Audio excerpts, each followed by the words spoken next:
Islam actuel. La question qu'on s'est posée aujourd'hui, on trouvait que c'était important de se demander à l'occasion du Ramadan, qu'est-ce que réussir sa vie? Et c'est l'occasion peut-être de réviser sa vie. On a besoin de cette question parce que finalement elle va orienter notre quotidien, notre vie, certains choix de valeurs qu'on va faire. Quel boulot je vais faire, dans quelle ville ou pays je vais vivre, quelle femme ou mari je vais prendre, etc.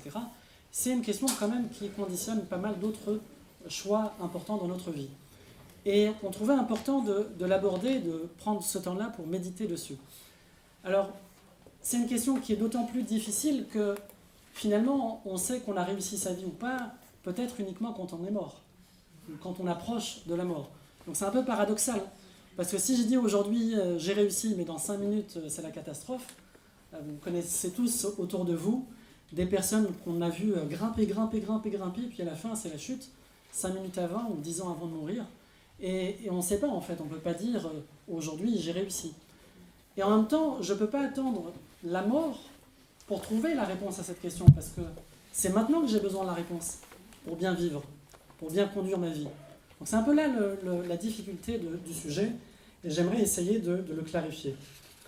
En plus, pourquoi il est difficile ce sujet? Parce que même si je connaissais la bonne réponse à cette question, il n'y a rien qui me garantit que je vais l'appliquer, la mettre en œuvre dans ma vie. Connaître la bonne réponse, ça ne veut pas dire la concrétiser. Et pourtant, on a besoin de connaître cette réponse parce que si on ne la connaissait pas, c'est sûr qu'on a encore moins de chances de la concrétiser. On a besoin de connaître cette réponse parce que ça nous donne plus de chances de la concrétiser dans le temps que Dieu nous prête dans cette vie. Alors, la première réponse que les gens, que vous-même, que nous tous, la plupart d'entre nous en tout cas, avons à la question « qu'est-ce que réussir sa vie ?» c'est de se dire « réussir sa vie, c'est être heureux, réussir à être heureux ». Il y a un synonyme entre réussite et bonheur. J'ai réussi ma vie dans la mesure où je suis heureux, et les deux sont totalement synonymes. Alors, il y a plein de façons d'être heureux. Il y a plein de façons, plein de chemins par lesquels les êtres humains estiment qu'ils peuvent devenir ou être heureux. Il y en a par exemple qui sont heureux, ou qui cherchent le bonheur en tout cas, en se mariant. Quand je me marierai, quand j'aurai enfin une femme ou un mari, quand j'aurai enfin des enfants ou quand je pourrai déménager dans telle ville, avoir un appart plus grand, me rapprocher de la nature parce que là c'est le béton et ainsi de suite. Voilà. Chacun peut avoir une idée de son bonheur et du chemin qu'il va devoir traverser pour l'atteindre et s'en approcher. Et il y en a qui ne veulent pas cuisiner, par exemple. N'est-ce pas? J'ai balancé un article récemment sur les cuisines qui a beaucoup passionné. Et en tout cas, c'est un sujet passionnant parce qu'il y en a qui ne veulent pas cuisiner simplement pour éviter les tracasseries qu'il y a derrière la cuisine, c'est-à-dire notamment la vaisselle, mais pas que. Donc moins on cuisine, moins on est heureux. Et le chemin pour être heureux, c'est d'éviter la cuisine. Et c'est pour ça qu'on vous a invité à cet iftar, pour vous éviter la peine de cuisiner. Et j'espère qu'on sera à la hauteur, que nos cuistots seront à la hauteur de cette cuisine et de vos attentes.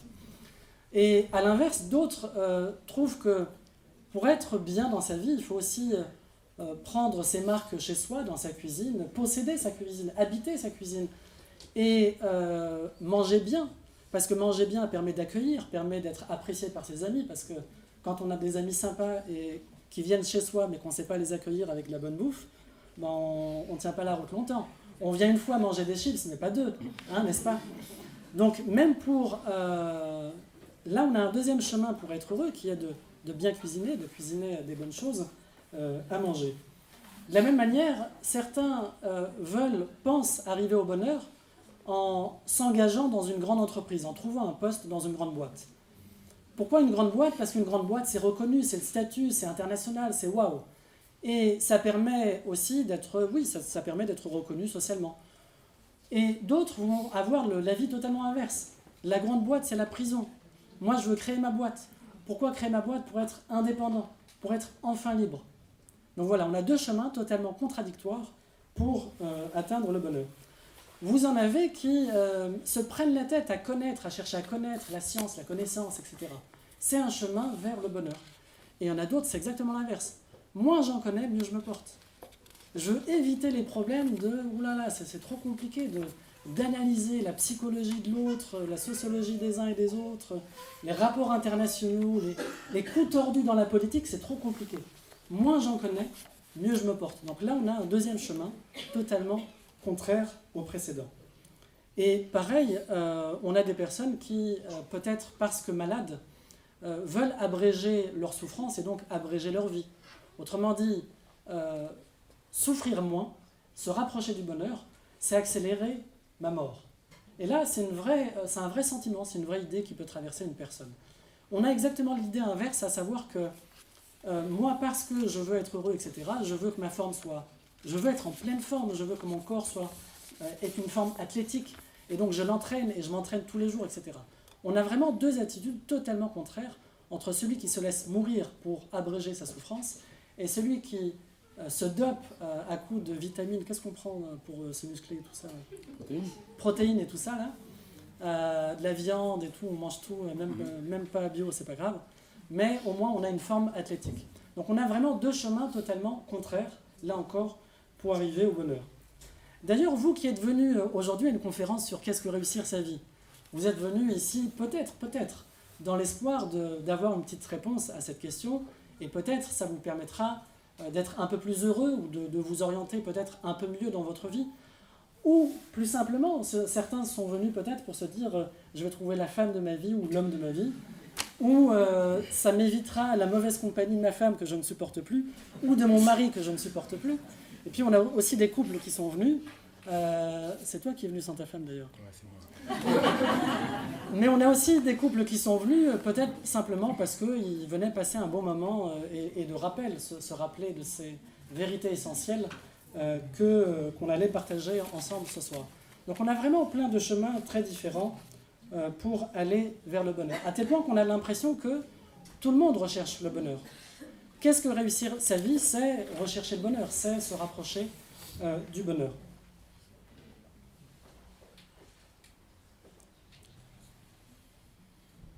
Alors, ce qui est un peu paradoxal, c'est que même si on recherche peut-être tous le bonheur, qui peut dire « j'ai réussi » ? Qui peut dire « je suis heureux » ? C'est pas un état statique, parce qu'aujourd'hui, à l'instant où je vous parle, je le suis, ou je suis peut-être malheureux, et puis 5 minutes après, je serai très heureux. Donc c'est pas un événement statique, c'est pas quelque chose de définitif, tant qu'on est vivant, tant qu'on n'est pas mort. Et donc c'est très difficile de dire « j'ai réussi ». Celui qui est venu, vous qui êtes venu à cette conférence sur qu'est-ce que réussir sa vie, vous allez peut-être partir en vous disant c'était nul, les intervenants, on n'a rien compris, le micro il marchait mal, et ainsi de suite. Ou vous allez vous dire, moi qui me suis sauvé de la malbouffe de la maison, finalement leur tour c'était pire.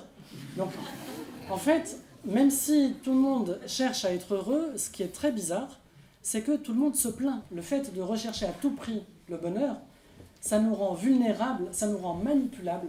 N'importe qui peut nous manipuler pour nous vendre du rêve. N'importe qui peut nous arnaquer, n'importe qui peut nous déplumer et nous amener à des comportements dans lesquels on ne serait pas fiers, par rapport auxquels on ne serait pas fiers de les avoir. Le premier, on pourrait se faire piéger par le premier politique qui viendrait nous promettre la réussite et le bonheur. Vous, qui n'arrivez pas à réussir dans cette société, moi, politique, je vous promets plus de postes dans les médias, plus de postes dans les grands groupes, et parce qu'on est en attente, on est en haleine, alors ça nous rend vulnérables au premier charlatan qui va venir nous manipuler. Et on est à la merci du premier menteur, manipulateur, qui va, en échange d'une réussite sociale qu'il va nous vendre, acheter notre silence, acheter notre humanité, acheter le fait que dans mon cœur, je vois que mon voisin a mal, mais je fais comme si je ne l'avais pas vu, comme si je ne savais pas, pour me permettre de continuer ma course, de continuer à réussir, et à éviter de porter un petit peu de la peine que mon voisin peut avoir. Et pour éviter ça, et pour être entièrement dédié à ma course à la réussite, je vais éviter de voir les problèmes qui m'entourent, ou les problèmes en tout cas qui peuvent affecter les uns et les autres. Je vais éviter de regarder le mal qui est autour de moi, pour protéger mon petit bonheur, pour protéger mon envie de réussir et d'aller au bout de ma course. Parce que là, je n'ai pas encore atteint les 500 millions, là, je suis à peine à la moitié. Et donc, on va fermer les yeux et avoir des comportements de lâcheté. J'aimerais juste citer un texte d'Antigone, une pièce de théâtre, à qui cette femme, on lui a proposé une forme de bonheur, une forme de réussite. On a voulu l'acheter en fait, comme nous, on essaie de nous acheter aujourd'hui. On a voulu l'acheter et voilà la réponse qu'elle va donner. Elle parle d'elle-même là. Quel sera-t-il mon bonheur? Quelle femme heureuse deviendra-t-elle la petite Antigone? Quelle pauvreté faudra-t-il qu'elle fasse, elle aussi, jour par jour, pour arracher avec ses dents son petit morceau de bonheur? Dites, à qui devra-t-elle mentir? À qui sourire? À qui se vendre? Qui devra-t-elle laisser mourir en détournant le regard? Vous me dégoûtez tous avec votre bonheur, avec votre vie qu'il faut aimer coûte que coûte. On dirait des chiens qui lèchent tout ce qu'ils trouvent. La parole est dure, mais elle est tellement significative pour nous aujourd'hui. C'est ce genre de réussite qu'on veut nous vendre aujourd'hui. Vous savez, aujourd'hui, on essaye de former une élite musulmane qu'on tire des banlieues et qu'on fait monter dans les médias, qu'on fait monter dans les grands groupes. On veut nous pousser, nous inviter à cette forme de réussite-là. Partout, on essaye de rendre les musulmans présents. Et partout, on veut nous rendre absents, silencieux, présents dans les grands groupes, dans les médias. Absents, silencieux, quand il y a une injustice. Quand il y a une injustice, on ne veut pas vous voir. On ne veut pas vous entendre. Par contre, on veut vous voir pour dire « Vive l'entreprise, c'est beau l'entreprise, c'est beau de créer sa boîte. C'est comme ça qu'on réussit. » Là, on veut vous entendre, on veut vous écouter, on vous met la caméra, on vous met le micro, et vous pouvez faire une tournée de toute la France si vous acceptez, en tant que musulman, homme ou femme, même voilé, si vous soutenez l'idée que créer son entreprise, c'est super, c'est comme ça que je suis heureux, et je le suis. Voilà. Donc on a des chemins qui sont très valorisés aujourd'hui, et pourtant, derrière ces formes de réussite, il y a un grand échec. L'échec non pas de ceux qui n'ont pas atteint leur idéal de réussite, mais l'échec de ceux qui ont réussi. L'échec de ceux qui ont réussi, c'est qu'ils ont gâché leur vie de famille, ils ont gâché leurs amitiés, ils ont gâché leur moralité, ils ont gâché leur rapport à Dieu, ils ont gâché la chose précieuse qu'ils avaient dans leur cœur, leur sincérité. Ils ont gâché ces choses précieuses pour acheter, pour l'échanger contre une réussite qui a valu un poste par-ci, qui a valu un salaire par-là. Et ces formes de réussite, c'est ce qui fait dire à Gustave Flaubert « Rien ne m'a plus donné un absolu mépris du succès que de considérer à quel prix on l'obtient. » Si c'est ça la réussite, na'albou la réussite.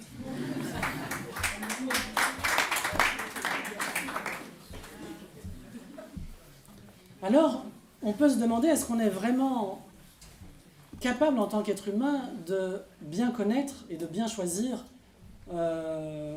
comment être heureux et comment réussir? Est-ce qu'on est capable de connaître la réponse, de trouver la bonne réponse?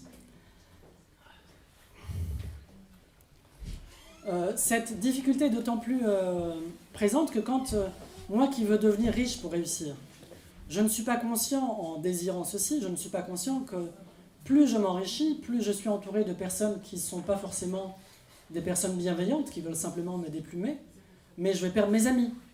Je deviens riche, j'ai du monde autour de moi, mais je perds mes amis.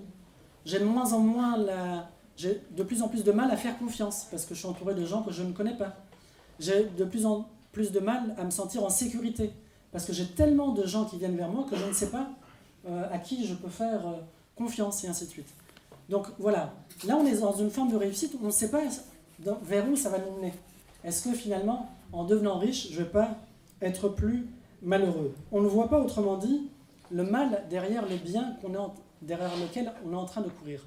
On court après des biens, on court après des idéaux, on court après des idoles de la réussite, mais on ne voit pas le mal qui se cache derrière. Là j'ai donné un exemple, c'est celui de la richesse. Mais si je prends l'exemple de celui qui cherche absolument à tout connaître, je veux être savant, je veux tout connaître, voilà, je veux chercher, lire tout ce qui bouge, comprendre, etc. Lui aussi, il pense trouver son bonheur par ce chemin-là, et pourtant, plus il connaît, plus il voit aussi, et plus il vit intimement la cruauté. Il voit la part de cruauté qui est présente dans cette vie, peut-être dans les personnes qui l'entourent, ou peut-être dans sa personne à lui-même. Et donc, cet idéal de la réussite ou du bonheur par la connaissance, on ne voit pas que derrière, il y a aussi un mal qu'on n'avait pas anticipé. Celui qui pense que c'est professionnellement que ça se passe, c'est par ma réussite professionnelle, en créant ma boîte, que je vais enfin me sentir bien, réussir, etc. Il ne voit pas la part de mal qui est que tu as gâché ta vie, tu as donné tout ton temps de vie. Toute ta vie est passée dans les heures de travail, dans les heures de bureau, dans les dossiers, dans les numéros de clients que tu rappelles en permanence.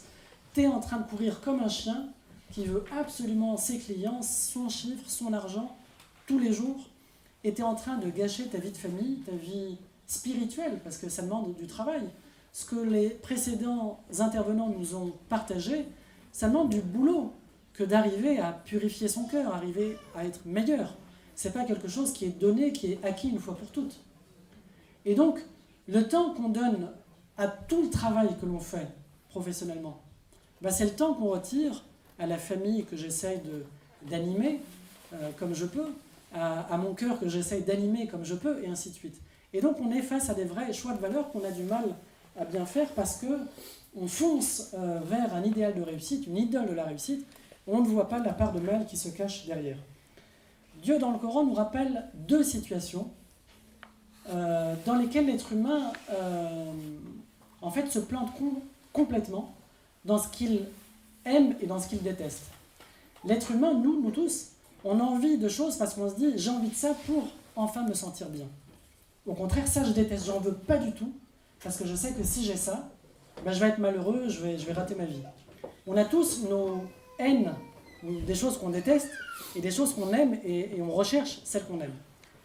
Et Dieu nous dit, il y a deux situations, deux comportements humains, ces deux exemples qui sont donnés dans le Coran, qui sont vachement intéressants. C'est l'exemple d'hommes qui sont appelés à participer à l'effort de guerre. Pourquoi l'effort de guerre ? Parce que là, on a un peuple qui est menacé d'invasion, de domination et d'agression, et donc on appelle les hommes à participer à la guerre.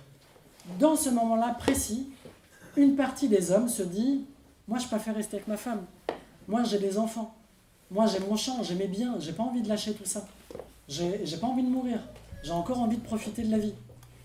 Et à cet homme-là, à ces hommes-là, Dieu nous dit ceci « Kutiba alaykumul qital wa huwa karhun lakum wa asa an takrahu shay'an wa huwa khayrun lakum wa asa an tuhibbu shay'an wa huwa sharrun lakum wallahu ya'lamu wa antum la ta'lamun » Le combat vous a été prescrit alors que vous le détestez. Vous n'aimez pas combattre, vous n'aimez pas vous prendre la tête, vous n'aimez pas vous mettre en insécurité. Or, il se peut que vous détestiez une chose alors que c'est un bien pour vous. Et il se peut que vous aimiez une chose alors que c'est un mal pour vous. C'est Dieu qui sait, et vous ne savez pas. Vous, les êtres humains.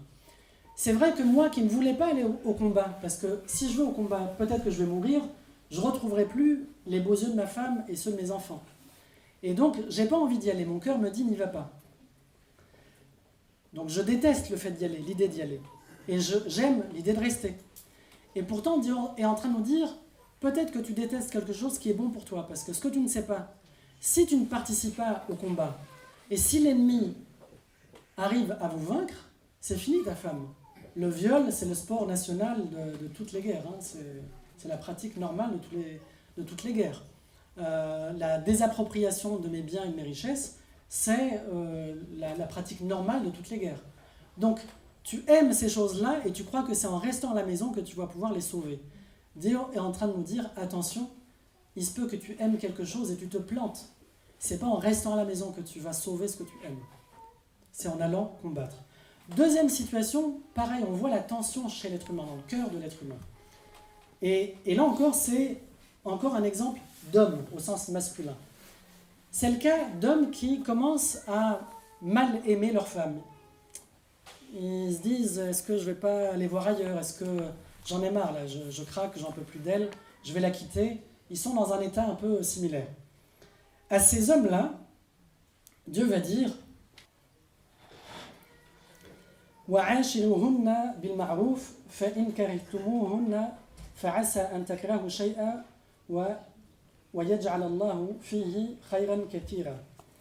Si je traduis, et comportez-vous convenablement envers elle, si vous avez de l'aversion envers elle durant la vie commune, il se peut que vous détestiez une chose où Dieu a déposé un grand bien. On retrouve exactement le même sentiment intérieur où j'ai pas envie de rester et Dieu est en train de nous dire comporte-toi bien envers elle, il se peut que tu détestes quelque chose alors que le bien il est en restant avec elle, il se peut que tu aies envie de fuir alors que le bien il est dans le fait de rester. Et là encore, à travers ces deux exemples, ce qu'on voit de façon frappante, c'est que l'être humain est incapable, on est comme des gamins de ce point de vue-là, on est incapable de déterminer ce qui pourrait me rendre heureux, ce qui pourrait contribuer à mon bonheur, ou au contraire, ce qui pourrait contribuer à mon malheur. Et l'être humain a besoin de compléter son intelligence pour choisir, pour bien choisir, avec la révélation. Et c'est la fonction même du Coran que de venir aider l'être humain à bien distinguer la bonne réussite de la mauvaise réussite. Alors, j'ai critiqué le bonheur tout à l'heure, peut-être que vous êtes en train de vous dire, celui-là, où est-ce qu'il veut nous embarquer? Est-ce qu'il est en train de nous dire qu'il faut qu'on préfère le malheur au bonheur? Est-ce que la vie du croyant que nous sommes ici, ça doit être la vie de quelqu'un qui rejette cette vie et qui n'attend que notre vie? Est-ce que c'est la vie de quelqu'un qui doit subir, accepter le malheur, cultiver de façon ostentatoire le malheur et attendre que la vie passe pour réussir enfin sa vie dans l'autre vie? Il ne faut pas confondre l'islam avec les religions et les discours dominants de la religion qui sont présents dans la société française et partout ailleurs à la télé. On confond souvent l'islam avec les autres religions parce qu'on entend plus les autres religions et on croit que c'est l'islam qui parle.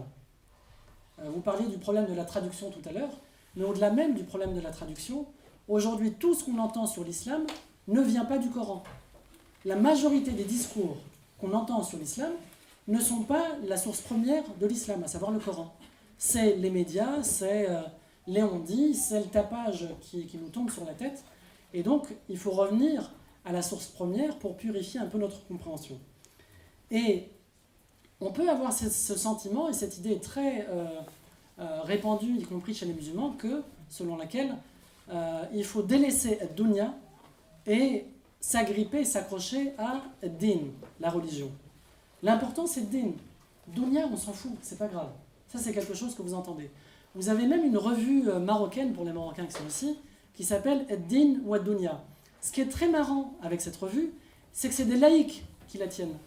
Et c'est des laïcs qui ont un discours anti-religieux. C'est des laïcs qui ont un discours anti-islamique. C'est très intéressant. Ceux qui ont créé une revue, ad-din ou ad-dunya, et c'est en arabe, le titre en tout cas, c'est comme ça que ça s'appelle, ad-din ou ad-dunya. Ils l'ont intitulé comme ça pour nous faire sortir de la religion. Et ils ont raison. Parce que l'islam, c'est pas du tout de cette manière-là que l'islam approche la vie. La religion n'est pas quelque chose d'extérieur à la vie. La religion, c'est ce qui doit se jouer, se concrétiser, se vivre dans cette vie.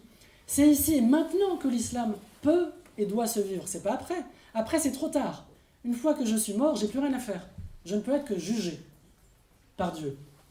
Mais tant que je suis vivant, je n'ai rien à faire, si ce n'est essayer, tenter de vivre l'islam, tenter de vivre à la lumière de la sagesse universelle vers laquelle l'islam nous invite tous.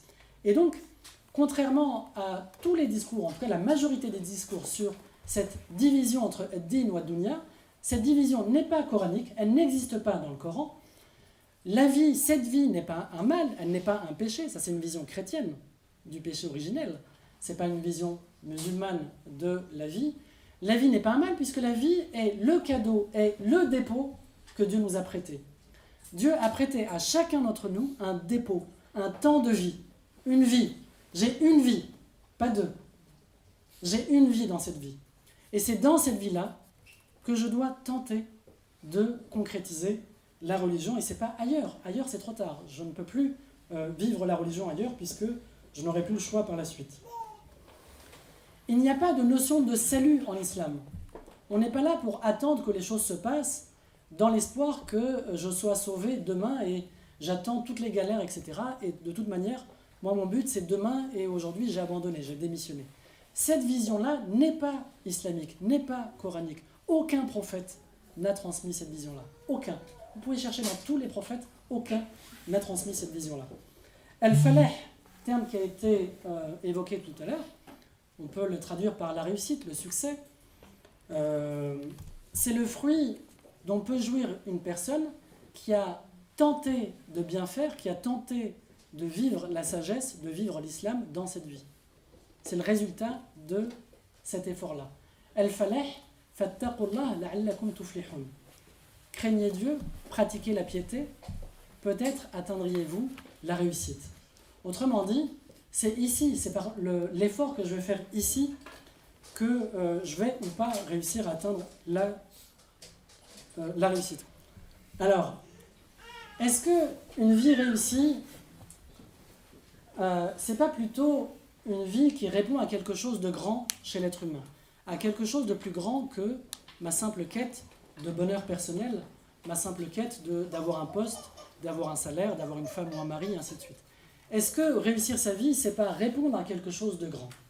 Et vous voyez, les grands hommes qui sont passés dans ce monde n'ont pas cherché l'équilibre, à assurer l'équilibre entre leur vie personnelle, leur vie professionnelle, entre ma spiritualité et mon engagement social, entre ma famille et mon engagement social, etc. Ils n'étaient pas du tout obsédés par la question de l'équilibre. Ils étaient obsédés par la question de qu'est-ce que je peux faire dans cette vie pour changer, pour l'améliorer.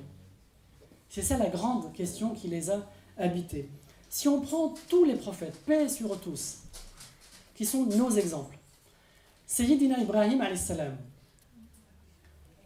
qu'est-ce qui fait que tous les prophètes jusqu'à aujourd'hui, ils continuent de nous impressionner, ils continuent de nous étonner, ils continuent de nous inspirer, ils continuent de nous donner envie de leur ressembler? Qu'est-ce qui fait ceci? Ce qui fait qu'on a envie de leur ressembler, c'est pas qu'ils ont cherché à créer l'équilibre dans leur vie entre eux.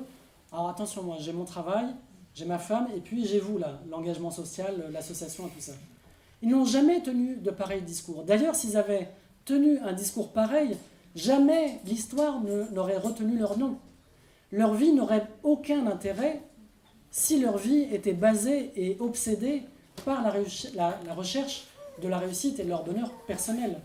Et donc, Sayyidina Ibrahim, alayhi salam, il est grand, et on s'en rappelle aujourd'hui, et on s'en rappelle tous les ans, à l'occasion de l'Aïd al-Kabir. Pourquoi? Pour un geste, un sacrifice, le grand sacrifice.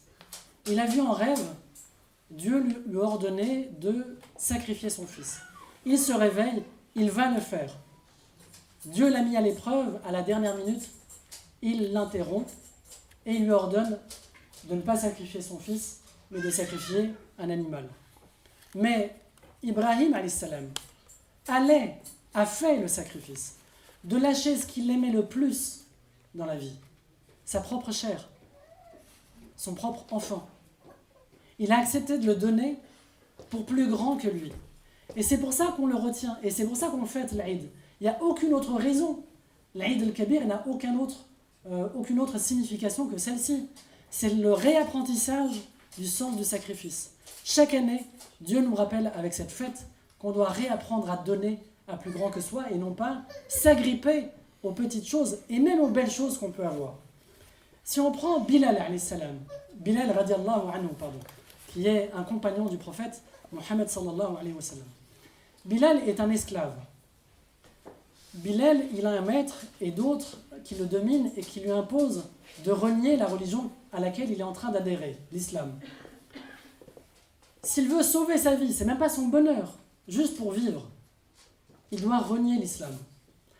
Bilal nous donne une grande leçon, il nous donne une belle leçon de grandeur à toute personne qui est esclave de son bonheur ou esclave de sa réussite personnelle. Bilal l'esclave nous donne une belle leçon à toute personne qui est esclave de son bonheur ou de sa réussite personnelle.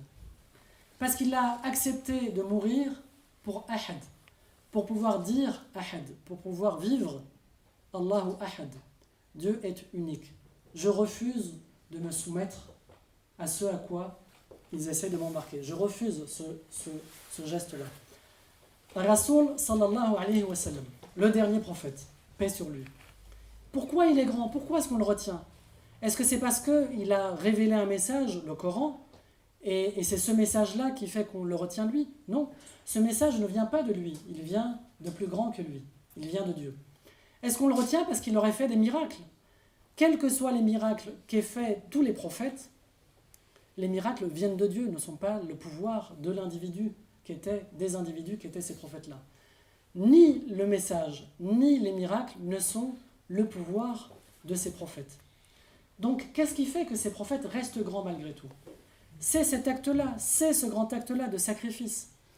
Ils se sont donnés pour se transformer et transformer leur petit monde. Ils se sont donnés, ils ont sacrifié. Ils n'ont pas cherché l'équilibre de leur vie personnelle, professionnelle, sociale, politique, etc. etc. Et le prophète Mohammed sallallahu alayhi wa sallam a été grand lors d'un jour mémorable, le jour où son oncle Abu Talib vient le voir.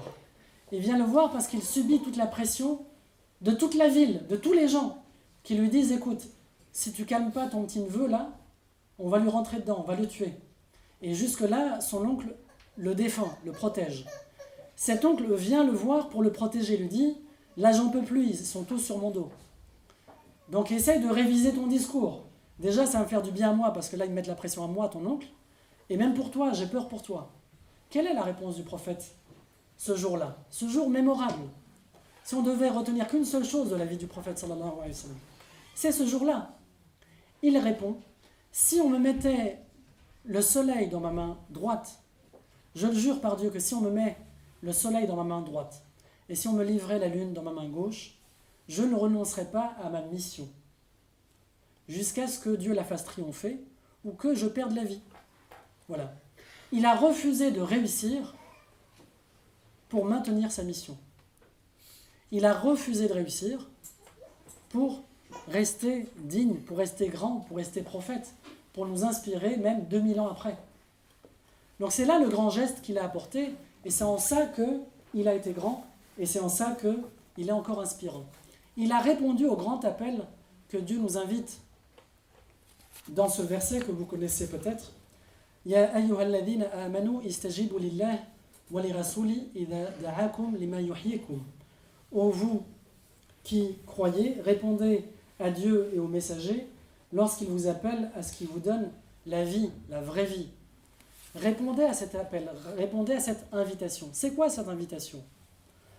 Jouissez de toutes les bonnes choses. L'islam dit oui à la vie, oui à tout ce qui est bon dans cette vie, oui à tout ce qui est bon dans cette vie est permis dans cette vie. Et c'est permis parce que c'est bon, à part quelques bricoles qui sont interdites. Oui à tout ce qui se trouve entre ciel et terre. Mais ne commettez pas d'injustice. Mais résistez à l'injustice. Mais faites le bien. Ajoutez du bien dans cette vie. Ne restez pas passif.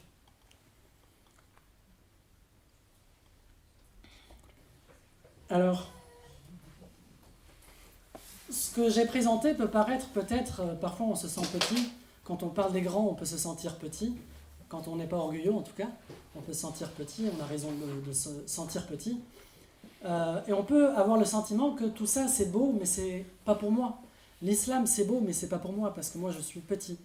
Et les prophètes c'est bien, paix sur eux tous, mais moi je ne suis pas prophète, et je ne suis pas Dieu, et je ne suis rien.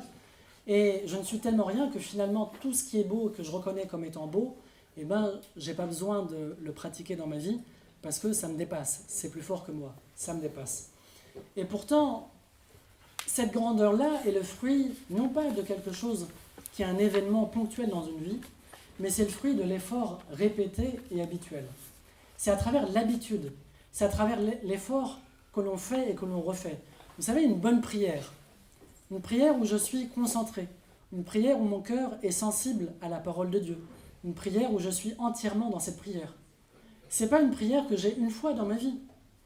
C'est une prière que je fais, que je refais, que je mal fais, que je fais mal, et que je refais, que je corrige, jusqu'à bien faire, jusqu'à la faire bien, jusqu'à être présent, jusqu'à être dedans.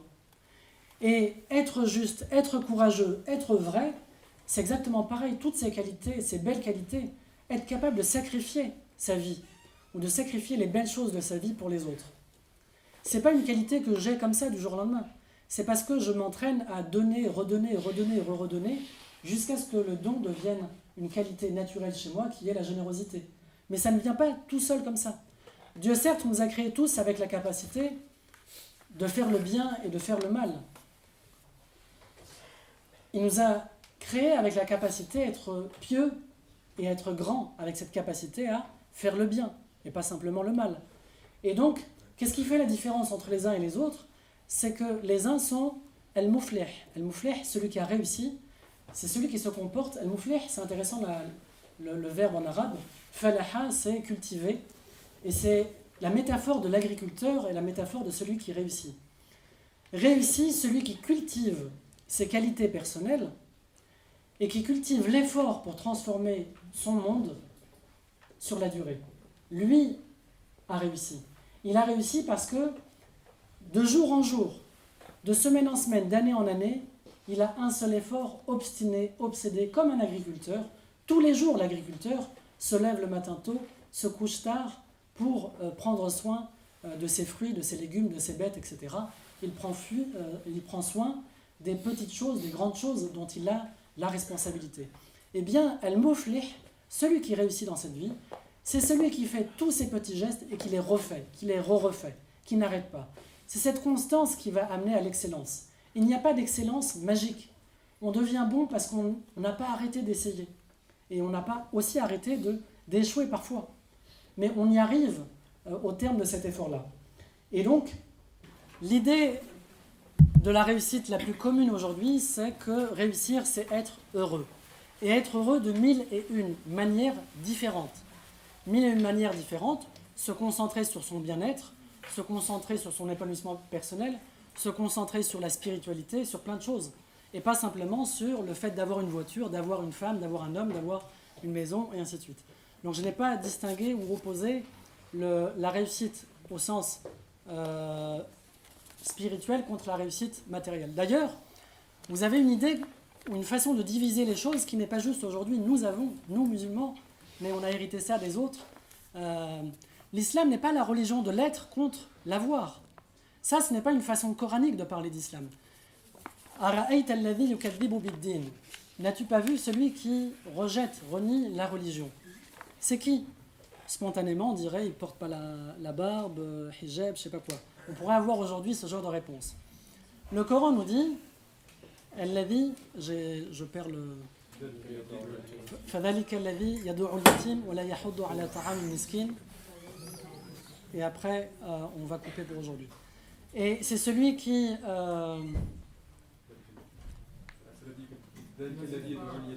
Oui, c'est celui qui repousse l'orphelin.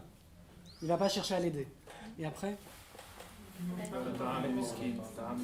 Voilà, qui n'a pas cherché à offrir le repas, offrir de quoi manger à celui qui est dans le besoin. D'accord? Donc, la religion se joue dans le fait de donner des moyens, dans l'avoir et pas seulement dans l'être. L'islam comme religion se joue dans l'avoir et pas seulement dans l'être. Dans l'avoir, c'est-à-dire dans la répartition des richesses.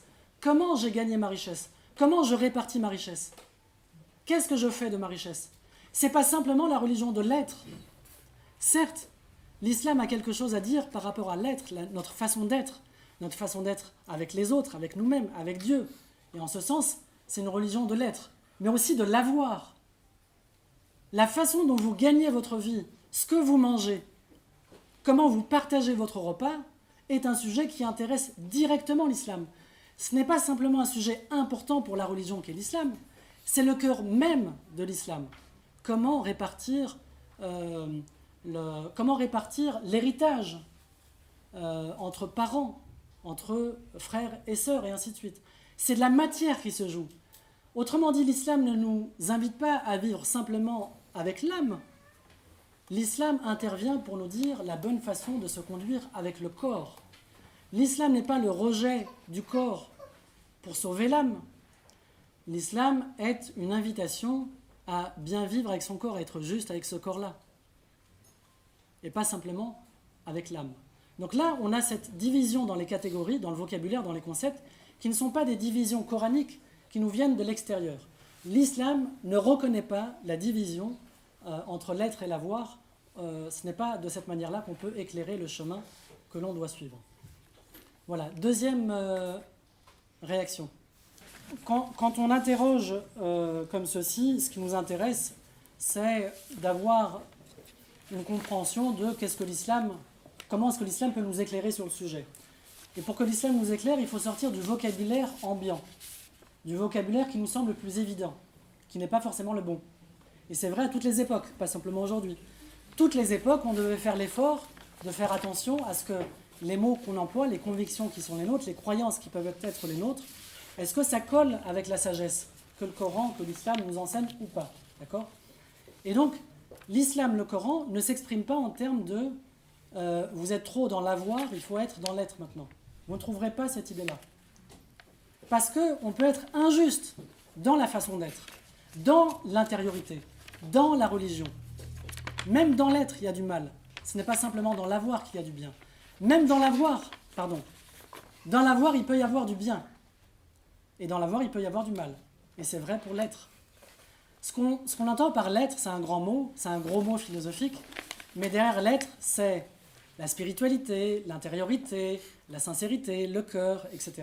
Ce qu'on met dans l'avoir, c'est le fait de posséder, le corps, les biens au sens matériel, etc., etc. Ce que j'essaie de dire, c'est que l'islam ne divise pas, ne regarde pas le monde de cette manière-là. Parce qu'un bien matériel n'est pas mal. Un homme, une femme n'est pas mal. Le monde n'est pas un mal. Cette vie n'est pas un mal. Ce n'est pas cette vie qui a un mal et l'autre vie qui est bonne. Ça, ce n'est pas du tout une vision islamique de la vie. Ce que l'islam nous enseigne, c'est que c'est notre rapport à cette vie qui peut être bon ou mauvais. On peut être dans l'injustice, on peut être dans l'excès, etc. Mais cette vie, même dans sa matérialité, n'est pas mauvaise. Mon corps n'est pas un mal, c'est un dépôt que Dieu me prête, au même titre que l'âme. Et j'en ai besoin de ce corps. Et ce dépôt est un cadeau. Je peux faire tellement de choses avec ce corps, avec ma raison, et avec mes biens aussi, avec mes biens matériels, je peux faire tellement de belles choses. Et donc l'islam ne vous appelle pas à rééquilibrer votre vie en passant de l'avoir à l'être. Non. Toutes les façons d'être, toutes les façons de cultiver la religion, la spiritualité, etc., ne se valent pas. L'islam est un chemin, une façon d'être, une façon d'aller vers plus de justice, y compris dans l'être et pas simplement dans l'avoir. Merci de ta confiance. On reste en contact ? Tu veux accéder à plus de ressources pertinentes et participer au projet ? Rends-toi sur islamactuel.org et Facebook, Instagram, YouTube et les plateformes de podcast. Merci et à bientôt. Salam.